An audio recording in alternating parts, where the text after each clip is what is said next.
start with our paint color wheel. We're gonna take the crayon color wheel we started last time and get out our paints. You're also going to need a little cup of water and your brush. You wanna think of your brush as your best friend in a painting situation. Almost like he's a puppy dog and he likes to get his hair pet nice and easy. So what I like to do is take my brush, dip a little bit of water in it, and remember we're only using the primary colors today. So I only need to put a little bit of water on the red, the yellow, and the blue. This kind of activates the paints. Remember, they're called water colors because we need water to get the color. So let's just start with the red. The more I take my brush and pet this color, imagine I'm giving Mr. Whiskers, who's my puppy dog, a good petting. He doesn't want to be pet rough because otherwise your puppy won't want to play with you anymore. So you keep him nice and smooth. Then I'm going to take my brush and tiptoe up like a ballerina. Where it's red, I'm going to put the red down and fill in that section. Once I have the red on my brush, if I need more, I can go back and get more color, so I'll pet it again. And now that I have an outline around the shape, I can fill it in. So I'm making that with red paint. So I'm done with the red. I'm ready to move on to my yellow. So I'm going to take my brush and I'm going to put it down inside of my water and do what I like to call the hula. Just a simple, slight little swirl. I'm not spinning super, super fast because that'll make a tornado and I can spill. So I'm just doing enough just to clean the red off my brush. So then I'm going to dip the tip in again, wipe it on the sides, make sure it's dripped clear, and then I can come over and get my yellow.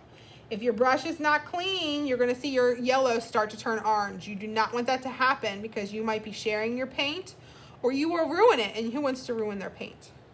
And I'm going to paint my yellow section. So I have a nice bright yellow.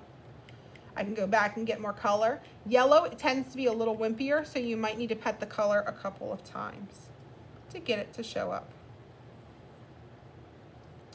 And now it's all about layering my colors. I'm going to do the hula because I need to get red again, and look, my water turns orange.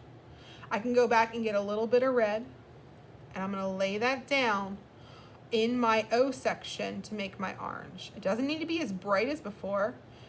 Any amount of red will do, but I want to move quickly so that the paint doesn't dry. Then I'm going to do the hula again, clean off the red off my brush, go back and get more yellow, and this time I'm going to put the yellow on top of the red. So on the paper, I am swirling and mixing and making my orange. You have to learn how to mix your own colors, so make sure you're not using the orange out of the paint set. You are mixing your own. I'm going to do the hula again because now I need to go back and do another primary color and get my blue. Lay my blue down. Ooh, this is a really bright blue. It's like a cerulean, which is my favorite crayon color of blue.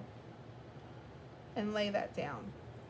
Since I have the blue on my brush to save time, I can take the blue and put it over in the green section, but we all know it can't stay blue forever.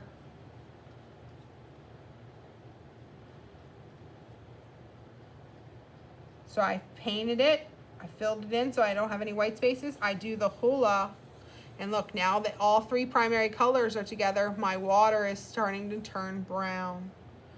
Make it nice and clean, and I'm going to go back and get my yellow. Pet the color, top and bottom. I'm going to bring my yellow up into the blue, and it makes a beautiful green. Oh, it looks so pretty too. Wow, what a bright, bright green. If my green I think looks too blue, I can always just do the hula again, clean off my brush, and go back and get more yellow. So I'm trying to keep Mr. Whiskers' hair flowing in the same direction. I'm not scrubbing it and giving him a bad hair day because then he won't work. Pet back and forth, nice and soft, and I can add more yellow on top of this if I need to. You want to be careful about going over the same spot too many times because you could also get a hole in your paper.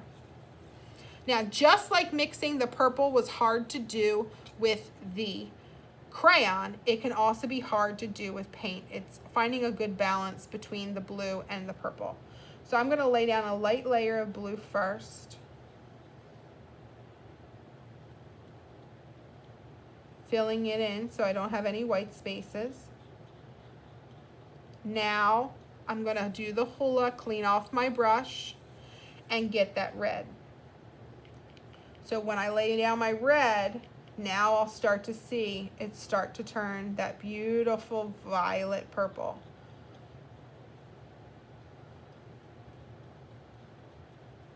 If it looks too blue, I can always go back in and add more red.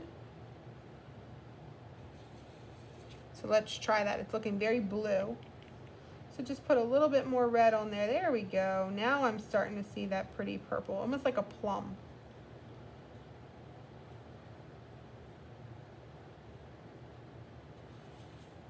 And voila! I have made my own color wheel with crayons and with paint. So I can use a lot of different materials together when I am making my pictures in the future. And I can see that red and yellow make orange, yellow and blue make green, and blue and red make violet. Happy painting!